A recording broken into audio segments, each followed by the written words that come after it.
امریکی صدر نے ایران کی ناکہ بندی کو بمباری سے زیادہ مفید قرار دے دیا۔ وائٹ ہاؤس میں میڈیا سے گفتگو میں کہا کہ ایران پر آج ایک اور شدید حملہ کر رہے ہیں، ایران کی آبنائے ہرمز سے متعلق صلاحیتوں کو نشانہ بنا رہے ہیں۔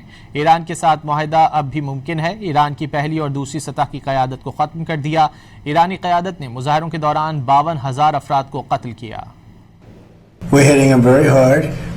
We had a deal yesterday or the day before yesterday was all done. And then they broke up that deal immediately because they found out there was something in the deal they didn't like. And they're wired differently, and we're not going to put up with it. We are just going forward. We're attacking them tonight. We're taking out all of their capability for anything having to do with the Strait, with the Hormuz Strait. And I think in the end, we will end up just controlling the whole thing. And what they're doing is being very foolish, very stupid, and they've treated people horribly. They've killed 52,000 protesters so far that we can determine. We're controlling the straits. We're putting the blockade back.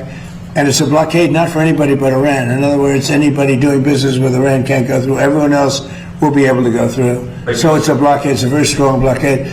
The blockade was probably more effective even than hitting them. But I think the combination is the thing that really does it. But you think a deal is still possible? You think they'll return to that? Yeah, I think a deal is possible. Sure, I do.